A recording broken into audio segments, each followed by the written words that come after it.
오늘은 시어머니 박복순 여사의 환갑잔치 날이었다. 장소는 이 인근에서 가장 화려하기로 이름난 명가 호텔 대연회장. 천장에 화려한 샹들리에가 내뿜는 불빛 아래로 기름진 음식 냄새와 친척들의 가식적인 웃음소리가 뒤섞여 공기마저 끈적하게 느껴졌다. 나 임산아는 오늘 하루 종일 팽이처럼 돌았다. 새벽같이 일어나 장을 보는 것부터 시작해 오후의 행사장 세팅, 그리고 지금 이 순간 손님들의 잔을 채우는 일까지. 내 입에는 물 한 모금 들어갈 틈이 없었다. 내 남편 최진혁은 얼굴에 불그스름한 주독이 오른 채 잔을 들고 친척들 사이를 유유히 누비고 있었다. 그는 내가 아침 일찍 정성껏 따려 주름 하나 없는 빳빳한 와이셔츠를 입고 내 비상금을 털어 선물했던 명품 시계를 차고 있었다. 겉모습만 보면 제법 본 듯한 엘리트 공무원 같았다. 누군가 최주무관 젊은 나이에 시청에서 아주 유능하다면서 라고 치켜 세울 때마다 그는 경손한 척 손사래를 치면서도 은근슬쩍 나를 쳐다보았다. 그 눈빛은 마치 이게 다 내 체면 덕분이야라고 말하는 듯했다. 나와 3살배기 딸 소희는 출입문에서 가장 가까운 구석진 자리에 배정받았다. 우리 테이블에는 먼 친척들과 코올리게 아이들뿐이었다. 반면 메인 테이블에는 퇴직한 초등학교 교장이자 집안의 절대 권력자인 시아버지 최건국 씨가 좌중을 압도하며 앉아 있었다. 그는 마치 왕이라도 된 양 사람들의 칭송을 만끽하고 있었고 그 옆에 시어머니 박복순 여사는 남들에게 수백 번도 넘게 자랑했던 금팔찌를 차고 입이 귀에 걸리도록 웃고 있었다. 언니, 거기서 뭐해? 여기 이숙님 잠 비었잖아. 과서 술 좀 따라드려. 이제 막 약혼한 시누이 최미나가 메인 테이블에서 거만한 목소리로 나를 불렀다. 나를 부리는 말투에는 당연하다는 듯한 오만함이 배어 있었다. 나는 막 젓가락을 들어 그릇에 담았던 갈비반 토막을 내려놓았다. 그리고 입가에 순종적인 미소를 지으며 일어나 술병을 들고 다가갔다. 지난 7년, 소희에게 온전한 가정이라는 울타리를 만들어주기 위해 나는 이런 모욕적인 대우에 이미 익숙해져 있었다. 사람들은 모른다. 내가 과거 지하 격투기판에서 아수라라 불리던 전설적인 파이터였다는 사실. 72회 연속 우승. 두 주먹 하나로 평생 먹고 살 자본을 마련했던 내가 최진혁이 말하는 평범하고 안온한 삶을 위해 온몸에 문신을 지우고 짧았던 머리를 기르고 모든 나를 세운 칼날을 숨긴 채 살아왔다는 것을. 요리를 배우고 살림을 익히며 그들이 원하는 착한 며느리와 현모양처가 되기 위해 필사적으로 노력했다. 참으면 존중받을 줄 알았다. 하지만 그것은 나의 착각이었다. 이 집구석에서 나의 인내심은 그저 그들의 오만함을 키우는 비료에 불과했다. 다시 자리로 돌아오니 소희가 메인 테이블 중앙에 놓인 커다란 3단 케이크를 애처롭게 바라보고 있었다. 아이는 내 귓가에 대고 아주 작은 목소리로 속삭였다. 엄마, 나 케이크 먹고 싶어. 할머니가 케이크 자르면 우리도 먹을 수 있는 거지? 나는 소희의 작은 머리를 쓰다듬으며 가슴 한구석이 아릿해지는 것을 느꼈다. 아이는 오후부터 나를 따라다니느라 제대로 쉬지도 못했다. 저녁 식사가 시작된 후에도 맛있는 요리들은 어른들이 채 가버리는 바람에 소희는 밥알 몇 톨밖에 먹지 못한 상태였다. 친척들의 술잔 돌리기는 끝날 줄 몰랐고 그 누구도 3살짜리 아이가 배를 골고 있다는 사실 따위는 안중에 없었다. 소희가 다시 내 옷자락을 잡아당겼다. 엄마, 아주 조그만 생크림 한 입만 먹으면 안 돼? 가련한 딸의 모습에 나는 마음이 약해졌다. 나는 주위를 살피며 작게 속삭였다. 그럼 몰래 가서 아래쪽 생크림만 살짝 찍어 먹고 와. 할아버지랑 할머니 눈에 띄지 않게 조심해야 해. 알았지? 허락이 떨어지자 소희는 작은 고양이처럼 발끝을 세우고 살금살금 케이크 쪽으로 다가갔다. 통통하고 귀여운 손가락 끝으로 케이크 맨 아래층에 장식된 생크림을 살짝 훑어 입에 넣었다. 크림의 달콤함에 소희의 얼굴에 행복한 미소가 번졌다. 하지만 그 작은 미소가 오늘 밤 모든 비극의 시작이 될 줄은 몰랐다. 이 어린 짐승 같은 게 누가 감히 손을 대. 날카로운 고함이 연회장을 뒤흔들었다. 시아버지 최건국이었다. 술기운에 벌겋게 달아오른 그의 얼굴은 분노로 뒤틀려 괴물처럼 보였다. 장내의 모든 시선이 소희에게 쏠렸다. 소희는 입안에 채 삼키지 못한 생크림을 머금은 채 얼어붙었다. 나는 심장이 덜컥 내려앉는 기분으로 벌떡 일어나 아이를 안아오려 했다. 아버님, 아이가 배가 고파서 그랬어요. 아직 애잖아요. 닥쳐. 자식 교육을 이따위로 시킨 내년 잘못이 크다. 최건국이 테이블을 콱 내리치자 그릇들이 비명을 지르며 흔들렸다. 그는 소희를 쏘아보았다. 그 눈빛에 소녀를 향한 자애로움 따위는 눈씻고 찾아볼 수 없었다. 오직 자신의 권위가 침범당했다는 폭력적인 분노뿐이었다. 우리 철씨 집안은 교육자 집안이다. 예의범절이 생명인 집안에서 요만한 게 벌써 도둑질부터 배워? 나중에 커서 뭐가 될지 뻔하군. 오늘 내가 네 애미를 대신해서 거르장머리를 단단히 고쳐주마.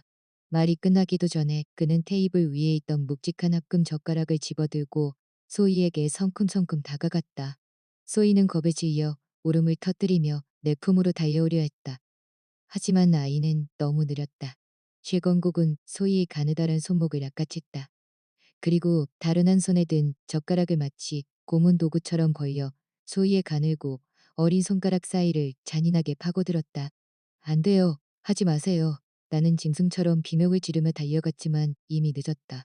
친척들의 경악 섞인 빠드득 바른 나뭇가지를 억지로 꺾는 듯한 소름 끼치도록 선명한 골절음이 연회장 안에 울려 퍼졌다. 그 소리는 그곳에 있던 모든 사람의 귀에 박혔다. 시간이 멈춘 듯했다. 소희의 자지러지는 울음소리가 순식간에 잦아들었다. 아이의 얼굴은 순식간에 핏기를 잃고 하얗게 질렸고 커다란 눈은 초점을 잃은 채 낙엽처럼 바닥으로 고꾸라졌다. 디이어 시어머니 박복순의 날카로운 욕설이 터져나왔다. 뭘 잘했다고 울어? 재수없게 잔칫날 곡소리를 내. 도둑질한 손은 매를 맞는 게 당연한 거야. 이 예의도 모르는 것. 당장 화장실에 처박아 둬. 반성할 때까지 꺼내지 마. 그녀는 정신을 잃어가는 소녀의 상태를 살피기는커녕 고통의 반쯤 혼절한 소희를 부서진 마대자루처럼 끌고 가 연회장 구석의 어둡고 좁은 화장실 안으로 밀어넣었다. 그리고 쾅 소리와 함께 문을 잠가버렸다. 소희야, 나는 눈이 뒤집히는 것 같았다. 온몸의 혈액이 역류해 뇌로 쏟아지는 기분이었다. 미친 듯이 화장실 문을 발로 차려는데 누군가 내 팔을 강하게 낚아챘다. 남편 최진혁이었다. 그의 얼굴에는 딸에 대한 걱정 따위는 없었다. 오직 내가 자신의 체면을 깎아내릴까봐 전전긍긍하는 비겁한 분노만 가득했다. 그는 내 귓가에 대고 악랄하게 속삭였다. 임산아, 너 미쳤어? 아버지가 애 교육 좀 시키겠다는데 왜 난리야? 친척들 다 보고 있는 거 안 보여? 너 안 창피해? 난 창피해 죽겠다고. 고작 손가락 좀 부러진 거 가지고 유난 떨지 마. 나중에 병원 가서 붙이면 되잖아. 병원 가서 붙이면 된다고? 나는 천천히 고개를 돌려 내가 7년 동안 사랑했던 남자의 얼굴을 바라보았다. 그의 그 한마디는 내 마음속 깊은 곳 아수라라는 이름의 지옥 문을 여는 열쇠가 되었다. 나는 웃음이 나왔다. 나 자신조차 생경하게 느껴질 정도로 소름 끼치고 차가운 미소였다. 시연이다.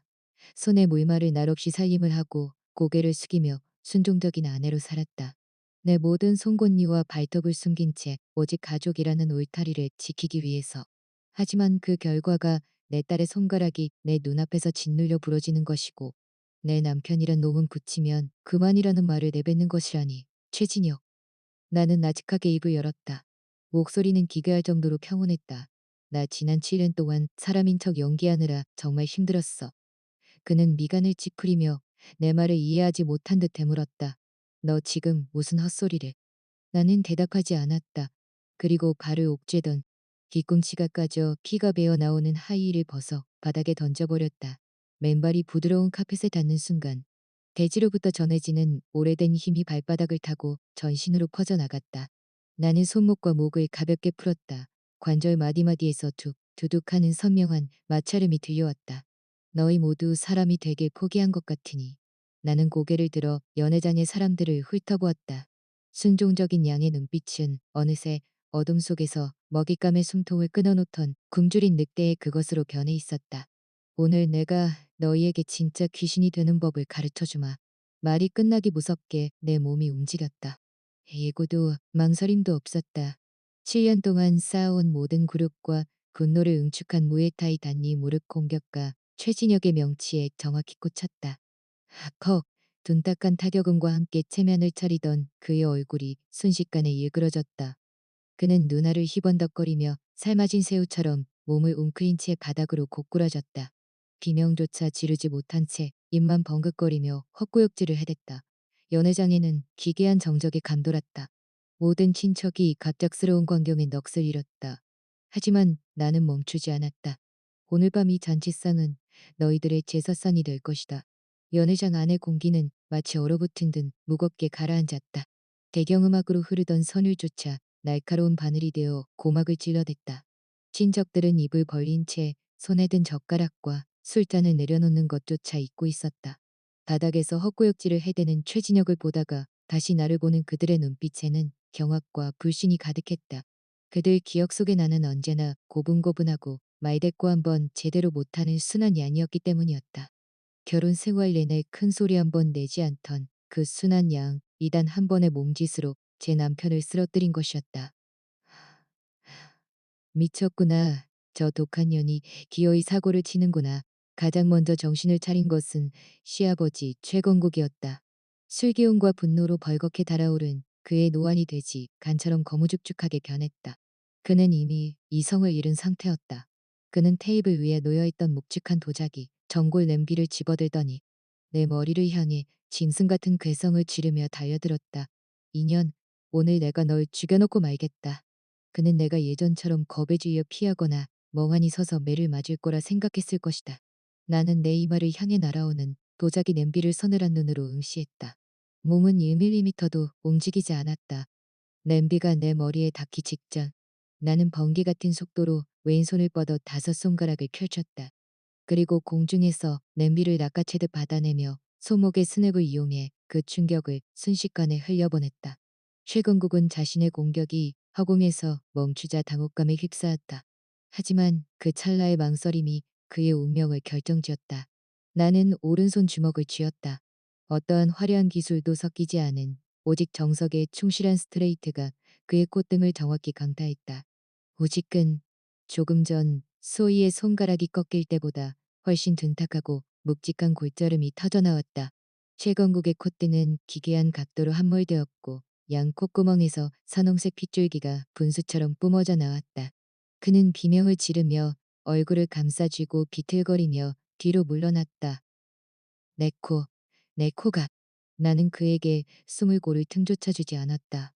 한 걸음 앞으로 파고들며 왼손으로 그의 멱살을 잡아 내 앞으로 끌어당겼다. 그리고 오른팔의 팔꿈치를 마치 도끼처럼 치켜들어 그대로 내리찍었다. 턱. 무에타이에서 가장 잔인한 기술 중 하나인 수직 팔꿈치 찍기 예에비오 W 디아로키였다. 그 일격은 그의 쇄골 부근에 정확히 박혔다. 최건국은 뼈가 다 발라진 생선처럼 힘없이 바닥으로 고꾸라졌다. 그는 바닥을 구르며 꺽꺽거리는 숨소리를 내뱉을 뿐이었다. 살인이다. 살인이야. 저 미친년이 사람을 죽인다. 시어머니 박복순이 비명과 함께 정신을 차렸다. 그녀는 목소리를 쥐어짜며 달려들었다. 빨간 매니큐어를 칠한 손톱을 세우고 내 얼굴을 할퀴려 들었지만 그런 천박한 몸짓은 내게 위협조차 되지 않았다. 그녀가 내 앞에 도달했을 때 나는 주먹을 쓰는 것조차 사치라 느꼈다. 나는 오른발을 들어 정확한 궤적에 믿을 킥을 날렸다. 힘을 조절했지만 그녀의 몸을 날려버리기엔 충분했다. 박복수는 마대자루처럼 날아가 3단짜리 거대한 환각 케이크 위로 엉덩이부터 처박혔다. 생크림과 과일 조각들이 그녀의 얼굴과 옷에 범벅이 되었고 그녀는 사냥터의 광대처럼 비참한 꼴이 되었다. 연회장 안에 친척들과 아까까지 기사등등하던 신우이 최민아는 의자에 몸을 웅크린 채 사시나무 떨듯 덜고 있었다. 그들의 눈에 나는 지옥에서 기어 올라온 악기처럼 보였을 것이다. 나는 더 이상 이 오물 같은 인간들에게 눈길을 주지 않았다. 뒤를 돌아 굳게 닫힌 화장실 문으로 걸어갔다. 아, 소희야, 겁내지 마. 엄마 왔어. 안에서 잠긴 문을 보며 나는 깊게 숨을 들이켰다. 그리고 온 힘을 다해 문을 걷어찼다. 쾅! 육중한 문짝이 경첩체로 뜯겨나가며 화장실 안쪽 벽에 처박혔다. 그 좁고 어두운 화장실 구석에서 내 가여운 딸 소희가 온몸을 덜덜 떨며 웅크리고 있었다. 창백하게 질린 입술을 가르르 떨며 나를 바라보는 아이의 눈에 아주 작은 생기가 돌았다. 엄마. 모기 소리보다 가느다란 그 목소리에 심장이 누군가에게 꽉 움켜쥐어진 듯 숨이 막혀왔다. 나는 가장 부드러운 동작으로 아이를 품에 안고 겉옷을 벗어 작은 몸을 감싸 안았다. 아이의 오른손을 확인하자 네 손가락이 보라색 당근처럼 부어올라 기괴한 각도로 뒤틀려 있었다. 내 가슴에서 피눈물이 흐르는 것 같았다. 아이를 안고 한 걸음씩 이 지옥 같은 연회장을 걸어 나갔다. 바닥에 누워 신음하는 최건국을 지나칠 때 나는 걸음을 멈추고 그를 내려다보았다. 영감님, 아까 예의범절 좋아하셨죠? 오늘 똑똑히 보셨길 바랍니다. 내 방식의 예의가 어떤 건지. 케이크 더미에 앉아 멍청하게 나를 보던 박복순에게는 차가운 비소를 던졌다. 환갑 축하드려요.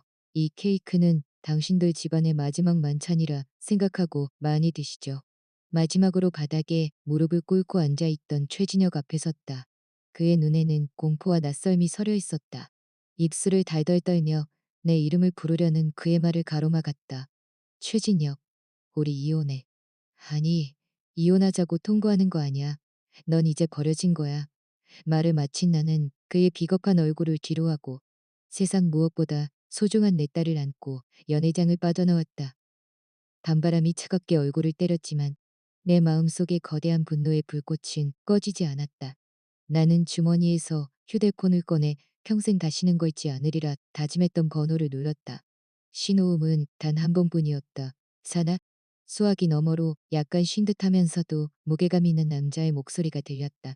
그 목소리에는 미세한 긴장감이 섞여 있었다. 사나라는 예전 이름을 듣는 순간 참아왔던 눈물이 뺨을 타고 흘러내렸다. 블랙, 나야. 오빠의 도움이 필요해. 잠시 침묵하던 블랙이 낮고 단호한 목소리로 대답했다. 어디야? 무슨 일이 있었던 거지? 명가 호텔 앞이야. 소희가, 우리 소희 손가락이 부러졌어. 누구 짓이지? 수화기 너머의 공기가 순식간에 살기로 가득 찼다. 이 집구석 인간들. 알았다. 움직이지 말고 거기 있어. 바로 사람 보낼게. 그리고 지금 너한테 필요한 건 싸움꾼이 아니라 의사다. 우리나라 최고의 정형외과 전문의를 지금 즉시 그쪽으로 보내지. 돈은 상관없어. 전화를 끊고 품 안에서 지쳐 잠든 소희의 차가운 이마에 입을 맞췄다. 아가, 걱정 마. 엄마가 다시는 너 서럽게 안 할게. 오늘 밤 이후로 우리를 아프게 한 인간들 단 한 명도 용서 안 해. 나는 소희를 안고 시내에서 가장 큰 종합병원 응급실로 향했다. 하얀 형광등 불빛이 눈시리게 비치는 응급실에서 당직 의사는 소희의 손을 보자마자 얼굴색이 변했다. 즉시 엑스레이 검사가 시작되었다. 결과를 기다리는 동안 휴대폰이 미친 듯이 울려댔다. 최진혁이었다. 전화를 받자마자 그의 악에 바친 고함이 터져나왔다. 임선아, 너 지금 어디야? 아버지 쇄골이 박살났다고. 어머니는 심장마비 걸릴 뻔하셨어. 당장 기어 들어와서 무릎 꿇고 사죄해. 안 그러면 가만 안 둬. 단 한마디도, 단 한 글자도 소희에 대한 걱정은 없었다. 나는 온몸이 떨릴 정도로 분노했지만 목소리는 얼음처럼 차갑게 가라앉았다. 최진혁, 똑똑히 들어. 첫째, 네 부모님은 남은 생을 병원에서 보내게 될 거야. 둘째, 이혼 서류 준비해. 넌 빈털터리로 쫓겨나게 될 테니까. 셋째, 이게 제일 중요해. 너랑 네 가족들 다시는 소희 얼굴 볼 생각 마. 네가 감히. 야, 임선아, 너 주제 파악 좀 해. 직업도 없는 가정주부 주제에나 없으면 굶어 죽으려니 어디서 협박이야. 소희 양육권? 꿈도 꾸지 마. 그래? 그럼 어디 한번 두고 보자고. 마지막에 굶어 죽는 게 누가 될지. 나는 전화를 끊고 그의 번호를 차단했다. 그때 응급실 문이 열리고 의사가 심각한 표정으로 엑스레이 사진을 들고 나왔다. 임소희 보호자분, 상황이 좋지 않습니다.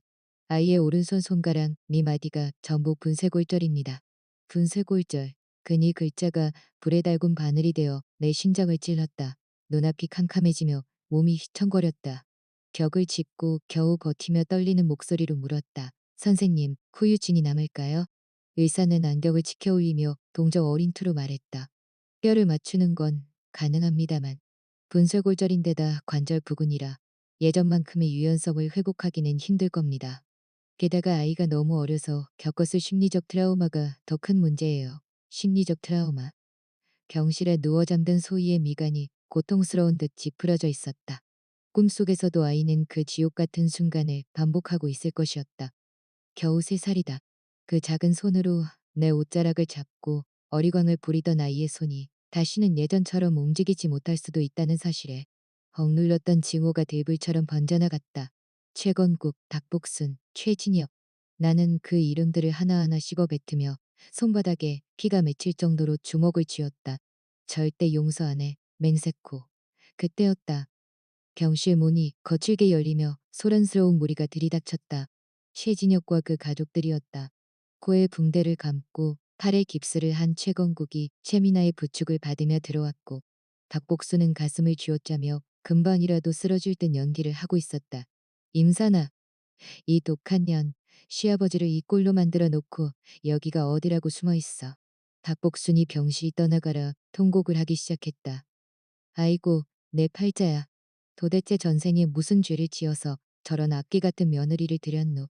노인네를 때려잡고 남편까지 이 지경을 만들었으니 니년이 우리 집안 실을 말리려고 작정을 했구나. 옆에 있던 채미나도 찢어지는 목소리로 거들었다. 언니 정말 너무해요. 아버지가 그래도 어른인데 어떻게 손을 대요?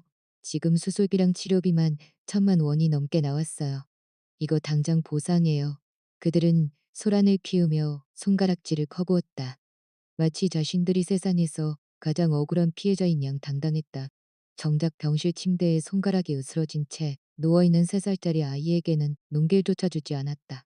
추악했다. 그들의 민낯을 마주한 순간 내 마음속 마지막 남은 일말의 온정조차 가루가 되어 사라졌다. 오직 차가운 살이만이 그 자리를 채웠다. 나는 대꾸도 하지 않고 묵묵히 걸어가 병실 문을 안에서 잠가버렸다. 찰칵. 갑작스러운 행동에 그들이 움찔하며 멈춰섰다. 임산아, 너 지금 뭐 하는 거야? 우리를 가둬놓기라도 하겠다는 거야? 최진혁이 겁에 질린 목소리로 소리쳤다. 나는 문에 등을 기대고 서서 그들을 한 명씩 노려보며 한 글자씩 내뱉었다. 수술비 보상받고 싶다고 했지? 그래, 보상하라고. 최미나가 끝까지 소리를 질렀다. 나는 고개를 끄덕이며 기괴한 미소를 지었다. 좋아. 오늘 수술비뿐만 아니라 당신들 평생 쓸 치료비까지 내가 다 챙겨줄게. 내 시선이 경악하는 최진혁과 분노에 찬 최건국, 그리고 가식적인 박복순을 지나 탐욕스러운 최미나에게 머물렀다. 당신 지금 뭐 하려는 거야? 우리를 가두기라도 하겠다는 거야? 최진혁이 겁에 질려 소리쳤다. 나는 차가운 문에 등을 기대고 서서 그들을 한 명씩 노려보며 한 글자씩 내뱉었다. 당신들 치료비 받고 싶다고 했지? 그래, 보상하라고. 최미나가 끝까지 소리를 질렀다. 나는 고개를 끄덕이며 기괴한 미소를 지었다. 좋아. 오늘 치료비뿐만 아니라 당신들 하반신 치료비까지 내가 다 챙겨줄게. 내 시선이 경악하는 최진혁과 분노에 찬 최건국, 그리고 가식적인 박복순을 지나 탐욕스러운 최미나에게 머물렀다. 너 무슨 짓을 하려고? 박복순이 내 눈빛에 지여뒤로 물러났다. 나는 대답 대신 행동으로 보여주었다. 가장 가까이 있던 최미나에게 다가가 그녀의 손목을 낚아챘다.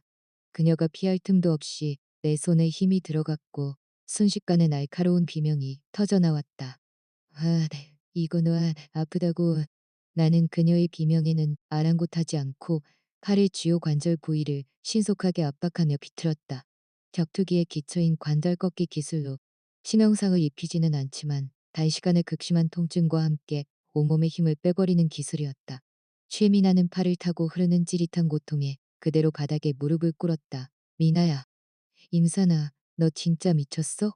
최진혁이 노발대발하며 나를 밀치려 달려들었다. 나는 몸을 살짝 비켜 그의 공격을 피한 뒤 하반신이 불안정한 그에게 하단 hul기 LOW, SWEP를 날렸다.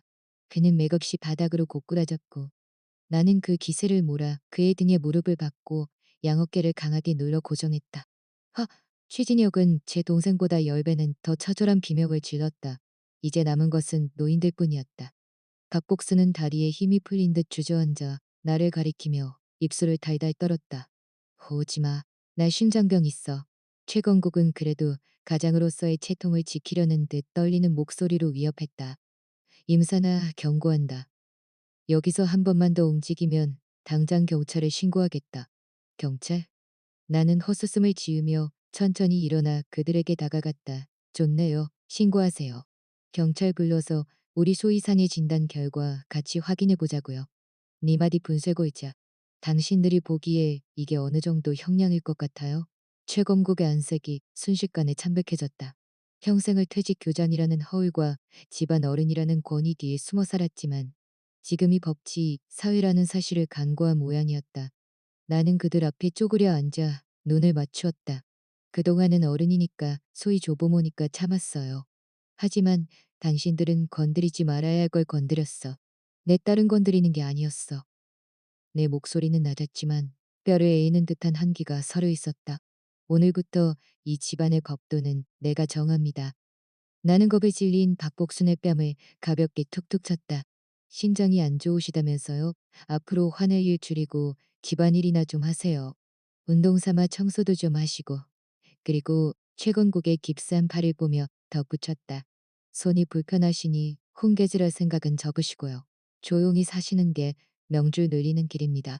나는 구석에 처박힌 최진혁과 최민아를 한 번씩 걷어차며 명령했다. 거기서 무릎 꿇고 앉아 있어. 내가 뭘 잘못했는지 깨달을 때까지 절대 일어나지 마. 의자를 끌어다 딸의 병상 옆에 앉아 아이를 지켰다. 경실 안에는 그들의 억눌린 신음과 거친 숨소리만 감돌았다. 그때 휴대폰이 울렸다. 블랙이었다. 사나, 연락 닿았다. 소아 정형외과 권위자 장 교수님이다. 오늘 밤 바로 비행기 타고 그쪽으로 갈 거야. 그리고 내 밑에 애들 몇 명 보냈어. 지금 병원 로비에 있으니까 필요하면 언제든 불러. 명심해. 넌 이제 혼자가 아니야. 알았어, 오빠. 고마워. 전화를 끊자 가슴 깊은 곳에서 뜨거운 것이 올라왔다. 그렇다. 나는 더 이상 참기만 하던 가정주부 임산아가 아니었다. 링 위에서 누구보다 당당했던 아수라였다. 내 주먹은 경기를 위해서가 아니라 내가 사랑하는 사람을 지키기 위해 써야 한다는 걸 잠시 잊고 있었다. 벽 구석에 죽은 듯 엎드린 최진혁 일행을 보며 나는 차갑게 덧붙였다. 아참, 말하는 걸 깜빡했네. 오늘부터 이 집안 경제권은 내가 갖습니다. 생활비는 하루에 10,000원. 병원비도 각자 알아서 해결하세요. 그날 밤 최 씨가 사람들이 어떻게 병원을 빠져나갔는지는 알 수 없었다. 내 말이 끝난 뒤 병실은 무덤처럼 고요해졌고 그들은 숨소리조차 크게 내지 못했다. 새벽녘 블랙이 보낸 형제들이 교대로 병실을 지켜주었고 나는 그제야 소희 곁에서 잠시 눈을 붙일 수 있었다. 다음 날 아침 국내 최고의 정형외과 전문가 장 교수님이 도착했다. 그는 정밀 검사를 마친 뒤 직접 소희의 수술을 집도했다. 수술은 성공적이었다. 후속 재활만 잘하면 기능의 90% 이상은 회복할 수 있다는 말에 내 마음의 짐이 절반쯤 덜어졌다. 병원에서 사흘을 머무는 동안 최 씨 일가는 단 한 번도 나타나지 않았고 전화 한 통 없었다. 그날 밤날 광기 어린 모습에 진료 집에서 대체 회의라도 하고 있을 터였다. 태어나던 날 소희를 안고 병원 문을 나서자 검은색 밴 한 대가 서 있었다. 검은 티셔츠를 입은 건장한 남성들이 차 옆에서 기다리고 있었는데 그중 우두머리는 블랙의 오른팔인 아우였다. 사나 누님. 아우가 깍듯이 인사하며 차 문을 열어주었다. 하, 번거롭게 해서 미안해. 누님, 그런 섭섭한 말씀하십시오. 형님이 누님 일이라면 제 일처럼 생각하라고 하셨습니다. 소희는 좀 어때요? 수술 잘 됐어. 걱정해줘서 고마워. 나는 소희를 차에 태우며 단호하게 말했다. 집으로 가자. 아후가 당황한 듯 되물었다. 누님, 거기로 다시 들어가시게요? 가야지. 나는 차창 밖으로 내가 7년 동안 머물렀던 집 방향을 바라보며 싸늘한 미소를 지었다. 지옥에도 주인이 있어야 하잖아. 나한테 우리 소희한테 빚진 거 이자와 원금까지 톡톡히 받아내야지. 익숙한 아파트 단지에 도착해 소희를 안고 내렸다. 아호와 2명의 형제가 거대한 철탑처럼 내 뒤를 따랐다. 문을 열고 들어가자. 거실에서는 최 씨 일가가 식탁에 둘러앉아 저녁을 먹고 있었다. 갈비찜에 찌개까지 제법 풍성한 식탁이었다. 우리를 본 그들의 표정은 귀신을 본 듯 일그러졌다. 너, 네가 왜 돌아와? 박복순의 젓가락이 식탁 위로 툭 떨어졌다. 나는 그녀를 무시하고 소희를 소파에 앉히며 부드럽게 말했다. 소희야, TV 보고 있어. 엄마가 처리할 일이 좀 있어. 그리고 겁에 질린 그들을 향해 몸을 돌렸다. 내가 없는 동안 꽤 편안해 보이네. 최건국이 헛기침을 하며 가장으로서의 위험을 세우려 했다. 힘사나, 네가 여기가 어디라고 돌아와? 네 눈엔 이 집안 어른이 보이지도 않느냐. 어른? 나는 웃음이 터져 나왔다. 그에게 한 걸음씩 다가가며 차갑게 쏘아붙였다. 당신이 어른 대접받을 자격이나 있다고 생각하세요? 내 압박감에 최건국은 뒷걸음질을 쳤다. 오지마, 여긴 내 집이야. 한 번만 더 손대면 당장 경찰 부를 테니까 부르세요. 나는 휴대폰을 꺼내 영상 하나를 틀었다. 병원에서 최진혁과 최민아가 내 앞에 무릎 꿇고 빌던 영상이었다. 그리고 다른 파일을 재생했다. 손가락 좀 부러진 거 가지고 유난 떨지 마. 붙이면 되잖아. 라는 최진혁의 목소리가 거실 가득 울려 퍼졌다. 최진혁의 얼굴이 순식간에 하얗게 질렸다. 그가 가장 목숨처럼 아끼는 번듯한 공무원 직위. 이 녹음 파일. 시청 게시판이랑 감사실에 올리면 어떻게 될 것 같아? 친딸의 중상에 저토록 냉담한 공무원이 국민을 위해 일할 자격이 있다고 생각할까? 그들의 숨통을 쥐고 흔드는 기분이었지만 통쾌함보다는 비참함이 앞섰다. 이것이 내가 7년 동안 목숨 걸고 지키려 했던 가족의 민낯이었다. 나는 거실 구석에 노인 청저 화병으로 다가갔다. 최건국이 골동품 시장에서 거금을 주고 사와서 보물처럼 아끼던 수집품이었다. 아버님, 이 화병이 소중할까요? 우리 소희 손가락이 소중할까요? 너 뭐 하려는 거야? 최건국의 불길한 예감이 적중했다. 나는 미소를 지으며 손바닥으로 화병을 강하게 내리쳤다. 칭그랑 화병은 순식간에 사방으로 흩어지며 박살이 났다. 최건국은 가슴을 쥐어짜며 비명을 질렀다. 화병 하나 깨진 거 가지고 뭘 그러세요? 나는 그가 소희에게 했던 말을 그대로 돌려주었다. 깨졌으면 다시 사면 그만이지. 거실에는 정적이 감돌았다. 나는 상석 소파에 다리를 꼬고 앉아 그들을 차갑게 내려다보았다. 오늘부터 이 집안 규칙을 다시 정합니다. 첫째, 소위 재활비와 위자료로 총 5억 내놓으세요. 둘째, 결혼할 때 우리 부모님이 주신 혼수 자금 3억. 그동안 당신들이 빌려간 거 이자까지 쳐서 4억으로 갚으세요. 셋째, 이 아파트 대출금 내가 7년 동안 갚았고 계약금 1억도 내가 냈으니 이혼하고 집은 내가 갖습니다. 너 미쳤어. 이 집 명의는 내 이름이야. 최진혁의 악을 쓰며 소리쳤다. 나는 가방에서 서류 한 뭉치를 꺼내 테이블에 던졌다. 이거 보고도 그런 말이 나올까? 그것은 혼전 재산 협의서였다. 내가 혼인 전에 가지고 있던 자산과 혼인 중 기여도를 명확히 적시하고 최진혁의 친필 서명이 담긴 서류였다. 7년 전 블랙 오빠가 내가 손해볼까봐 억지로 서명하게 했던 것이 지금 내 생명줄이 되었다. 최진혁은 서류를 보고 넋이 나갔다. 나는 여유롭게 소파에 몸을 기댔다. 총 1,4억이네. 이 돈 다 갚기 전까지 당신들 누구도 이 집에서 못 나가. 내 규칙대로 살아야 할 거야. 이건 갈취야. 협박이라고 최건국이 사시나무 떨듯 떨며 외쳤다. 마음대로 생각하세요. 싫으면 법정에서 보든가. 가정폭력, 아동학대, 재산 은닉까지. 잃을 게 더 많은 건 당신들 쪽일 텐데. 내 첫 번째 승부수가 완벽하게 먹혀 들어갔음을 직감했다. 내가 선포한 새로운 가계 규칙은 최씨 일가에게 핵폭탄이나 다름없었다. 1,4억이라는 숫자는 것만 번드르르 하고 속은 이미 텅 비어버린 이 소시민 가정의 천문학적인 액수였다. 임산아, 이건 명백한 공갈 협박이야. 시아버지 최건국은 부들부들 떨리는 손가락으로 나를 가리켰다. 나는 아무렇지 않게 어깨를 으쓱해 보였다. 마음대로 생각하세요. 빚을 갚는 건 당연한 이치잖아요. 싫으면 법정에서 보든가요. 가정폭력, 아동학대, 재산 은닉까지. 한꺼번에 터지면 누가 더 손해일지 잘 생각해 보세요. 법정이라는 말에 그들은 순식간에 기가 죽었다. 평생을 채면 하나로 먹고 산 최건국과 공무원인 최진혁에게 법정 싸움은 곧 사회적 사형 선고였다. 나는 그들이 침묵하는 것을 보고 첫 번째 수가 정확히 먹혔음을 직감했다. 자, 이제 두 번째 규칙입니다. 오늘부터 이 집의 모든 지출은 내가 직접 관리합니다. 당신들 용도는 하루에 딱 10,000원입니다. 식비, 공과금, 기타 모든 비용은 영수증을 첨부해서 나한테 결제받으세요. 뭐라고? 내가 한 달에 옷 사고 화장품 사는 것만 수백만 원인데 하루만 원으로 뭘 하라는 거야. 신우이 최민아가 컬쩍 기나 대들었다. 나는 싸늘한 눈길로 그녀를 쏘아보았다. 네 돈으로 네가 사는 건 상관 안 해. 하지만 내 돈으로 기생충처럼 사는 건 오늘부로 끝이야. 신혁아, 네 월급 카드는 당장 내놔. 최진혁은 죽어도 못 내놓겠다는 듯 고개를 저었다. 내 월급을 왜 당신이 관리해? 한 달 8억여만 원 월급 중에 6억여만 원은 네가 쓰고 남은 돈은 부모님 건강식품 사드리는데 다 쓰잖아. 이 집 구석 7년 동안 누가 먹여 살렸는지 몰라? 내가 지원 끊으면 사흘도 못 가서 이 집 관리비도 못 낼 거다. 내 말은 그들의 뺨을 후려치는 따귀보다 매서웠다. 시부모의 쥐꼬리만한 연금과 최진혁의 거칠애뿐인 월급으로는 그들이 누려온 중산층의 삶을 유지할 수 없었다. 내가 격투기 선수 시절 피땀 흘려번 돈으로 그들의 허영심을 채워주고 있었다는 사실을 나는 이제야 똑똑히 상기시켰다. 나는 즉시 은행으로 달려가 그들에게 만들어준 가족카드를 전부 정지시켰다.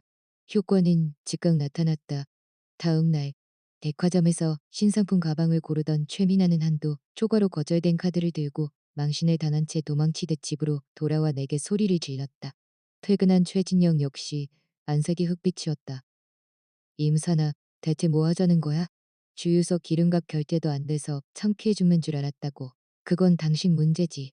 나는 무심하게 대꾸했다. 최건국도 예외는 아니었다. 그는 매일 경로당 근처 찻집에서 골동품 자랑을 하며 지인들에게 거들먹거렸지만 내가 미리 찻집 주인에게 더 이상 외상을 주지 말라고 통보한 탓에 친구들 앞에서 망신을 당하고 돌아와 뒷목을 잡았다. 시어머니 박복수는 한술 더 떴다. 수백만 원짜리 가짜 건강보조식품 배달원이 들이닥쳤을 때 내가 결제를 거부하자 그녀는 애지중지하던 금팔찌를 전당포에 맡겨 겨우 돈을 지불해야 했다.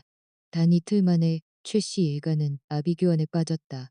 매일 저녁 그들은 구겨진 영수증을 들고 내 앞에 줄을 서서 10,000원짜리 용돈을 받으며 굴욕을 견뎌야 했다. 하지만 이것은 시작에 불과했다. 사흘째 밤 최진혁이 술기운을 빌려 협상을 제안했다. 사나야 월급 카드 줄게. 우리 이제 그만하자. 어? 아버님도 반성하고 계시잖아. 반성? 우리 소희 손가락을 저 꼴로 만들고 당신이 방관하던 그 순간 이 집구석은 끝난 거야. 그럼 대체 어떻게 하라는 거야? 일사옥이 우리 집에 어디 있다고. 돈이 없으면 물건으로라도 갚아야지. 예를 들면 미나 혼수품이라든가. 내 말이 떨어지기 무섭게 최미나의 방으로 직행했다. 그녀는 비명을 지르며 나를 막아섰지만 나는 그녀의 옷장을 열어젖혔다. 그 안엔 내 피땀 섞인 돈으로 산 명품 가방과 옷들이 가득했다. 이 가방 7억여만 원이네. 네 월급으로 이거 살 수 있어? 나는 눈썹 하나 까딱하지 않고 그녀의 귀금속 상자를 털었다. 그리고 그 안에서 내가 예전에 잃어버렸던 챔피언 벨트에 박혀있던 금부치와 금괴들을 발견했다. 시어머니가 훔쳐서 딸의 혼수로 챙겨준 것이었다. 내 금벨트 어디 갔어? 나는 칼날 같은 눈빛으로 최미나를 쏘아보았다. 그녀는 결국 울음을 터뜨리며 박복순을 가리켰다. 나는 주저하지 않고 최미나의 명품 가방들을 가위로 난도질하고 화장품들을 바닥에 팽개쳤다. 너희가 내 돈을 훔쳐 이 쓰레기들을 살 때 내 딸이 고통받을 건 생각 안 했지? 이건 이자일 뿐이야. 사흘 안에 2억 안 가져오면 네가 도둑질한 거 시댁들 집에 다 알릴 줄 알아. 집안은 다시 기괴한 정적에 휩싸였다. 하지만 평화는 오래가지 않았다. 나는 최진혁의 수상한 행적을 발견했다. 그는 화장실에서도 핸드폰을 놓지 않았고 누군가와 끊임없이 연락을 주고받았다. 잠든 그의 핸드폰을 열어본 나는 역겨움에 몸서리쳤다. 다솜이라는 이름의 직장 후배와 불륜을 저지르고 있었다. 그는 그녀 앞에서 나를 폭력적인 악처로 묘사하며 동정을 사고 있었고 심지어 내 돈을 빼돌려 그녀에게 명품백을 선물하고 있었다. 그들은 나를 정신병자로 몰아 양육권을 뺏고 쫓아낼 계획까지 세우고 있었다.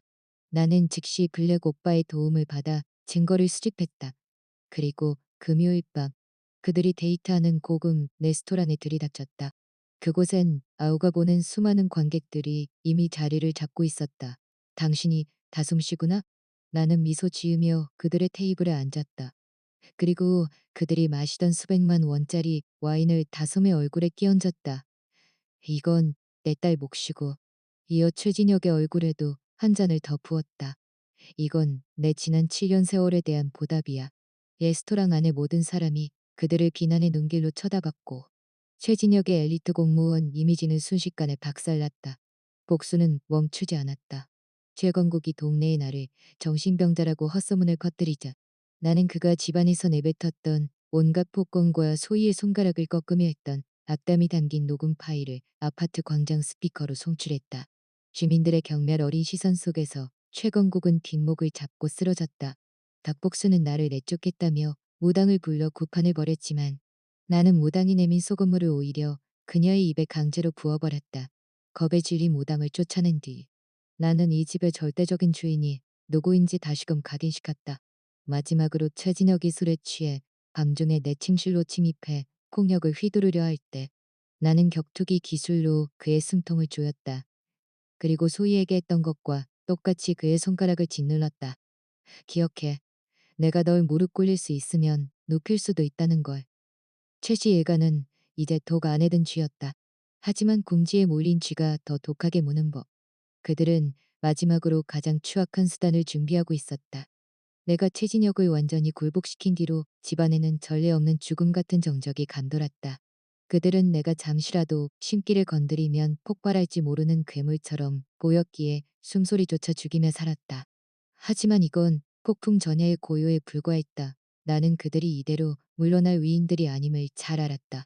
그들은 내가 아무리 싸움을 잘해도 결국 여자 혼자일 뿐이며 나보다 더 강한 뒷배를 찾으면 나를 다시 짓밟을 수 있다고 믿고 있었다.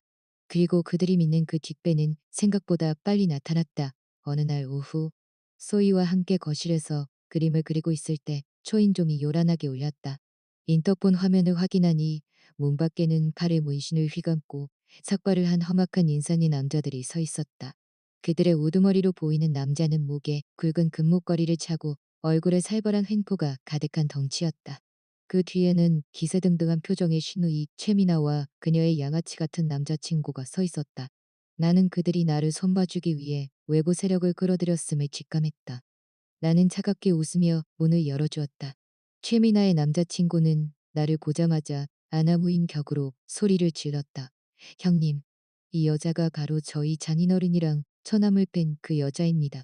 표씨라고 불리는 덩치는 나를 위아래로 훑어보더니 비릿한 웃음을 지었다. 네가 그 독한 년이냐? 계집애가 집안 어른을 패고 다닌다니 오늘 내가 교육 좀 시켜줘야겠구만. 그들은 제멋대로 거실 소파에 앉아 발을 탁자 위에 올리며 위협적인 분위기를 조성했다. 쉐미나는 드디어 내 세상이 왔다는 듯 나를 도발하며 비웃었다. 나는 아무 말 없이 현관문을 닫고 안에서 걸어 잠갔다. 큐씨는 내 행동을 보고 비웃었다. 왜 도망갈까봐 무섭냐? 걱정 마라. 오늘 널 확실히 잡아주기 전까진 아무데도 안 가니까. 나는 이 무식한 놈들을 보며 나직하게 입을 열었다. 내가 예전에 뭐 하던 사람인지 알아? 그들은 코웃음을 쳤다. 가정주부 주제에 무슨 헛소리야? 가정주부가 되기 전. 나는 지하 격투기장에서 7위 경기를 뛰었어. 그리고 7위전 전승을 기록했지. 그중 절반은 상대뼈를 분질러서 들것에 실어보냈고 내 닉네임은 아수라였다. 내 말이 끝나자 거실에는 기묘한 정적이 흘렀다. 남자들은 당황한 기색이 역력했지만 이내 허세를 부리며 달려들었다. 하지만 이건 싸움조차 되지 않았다. 그것은 일방적인 도살이었다. 나는 가장 가까이 있던 최미나의 남자친구의 목을 낚같이 허공으로 들어 올렸다. 효씨가 재떨이를 휘두르며 달려왔지만 나는 들어 올린 놈의 몸을 방패 삼아 그대로 표씨를 뭉개버렸다. 1분도 채 걸리지 않았다. 거실에는 5명의 건장한 남자가 널브러져 비명을 지르고 있었다. 최미나는 구석에서 사시나무 떨듯 떨며 나를 악마 보듯 쳐다봤다. 나는 바닥을 기는 표씨의 얼굴을 툭툭 치며 물었다. 자, 이제 이 일을 어떻게 마무리할까? 놈들은 기굴하게 눈물을 흘리며 살려달라고 빌었다. 나는 최미나의 핸드폰을 빼서 그녀의 예비시댁에 전화를 걸었다. 어머님, 저 미나 올케인데요. 미나가 지금 조폭 친구들을 집에 끌어들여서 난동을 피우다가 다리가 부러졌네요. 병원비 좀 보태주셔야겠어요. 이 한 통의 전화로 최미나의 명문과 시댁 꿈은 산산조각이 났다. 그 뒤로 최 씨 일가는 최후의 수단으로 나를 정신병원에 강제 입원시키려는 음모를 꾸몄다. 최진혁은 비굴하게 눈물을 흘리며 사과하는 척 내게 수면제를 탄 물을 건넸다. 나는 그의 속셈을 이미 다 알고 있었다. 나는 물을 마시는 척하며 약을 혀 밑에 숨겼고 이내 정신을 잃은 연기를 했다. 그들은 내가 잠들었다고 확신하자마자 곤색을 드러냈다. 최건국과 박복수는 나를 정신병원에 처박아 평생 나오지 못하게 하겠다며 악랄하게 웃었다. 그들이 나를 밧줄로 묶으려던 찰나 나는 눈을 번쩍 떴다. 뭐 하는 짓들이야? 귀신을 본 듯 자지러지는 그들 앞에서 나는 밧줄을 찢어발기며 일어났다. 달려드는 최진혁의 무릎을 나는 자비 없이 짓밟았다. 뼈가 으스러지는 소리와 함께 그의 처절한 비명이 집안을 가득 채웠다. 나는 미리 설치해둔 초소형 카메라를 통해 그들이 나를 납치하고 감금하려던 모든 증거를 확보했다. 경찰과 구급차가 들이닥쳤을 때 우리 집은 그야말로 수라장이 되어 있었다. 나는 최진혁의 비리 장부와 일기장, 그리고 오늘 밤의 범행 영상을 모두 경찰에 넘겼다. 결국 정의가 승리했다. 최건국은 산예 미 감금죄로 징역 5년을 선고받았고 박복수는 충격으로 실성하여 자신이 나를 보내려 했던 그 정신병원에 강제 입원되었다. 최진혁은 횡령, 뇌물수수, 살인미수 등 수많은 죄목이 겹쳐 중형을 선고받고 차가운 감방에 갇혔다. 법원은 소희의 양육권과 아파트 소유권을 모두 내게 판결했다. 1년 뒤 나는 그 지옥 같았던 집을 팔고 시내 중심가의 아수라 여성 호신술 체육관을 열었다. 체육관 벽에는 내 영광의 챔피언 벨트가 걸려 있었다. 나는 나처럼 상처받은 여성들에게 스스로를 지키는 법을 가르쳤다. 제아의 종소리가 울리던 방, 나는 소희와 함께 맛있는 딸기 케이크를 먹었다. 소희의 손가락은 기적처럼 회복되어 예쁘게 그림을 그리고 있었다. 엄마, 나 케이크 마음껏 먹어도 돼? 나는 아이를 꼭 안아주며 미소 지었다. 그럼 이제 이 집에서는 엄마가 꼭 법이고 규칙이니까.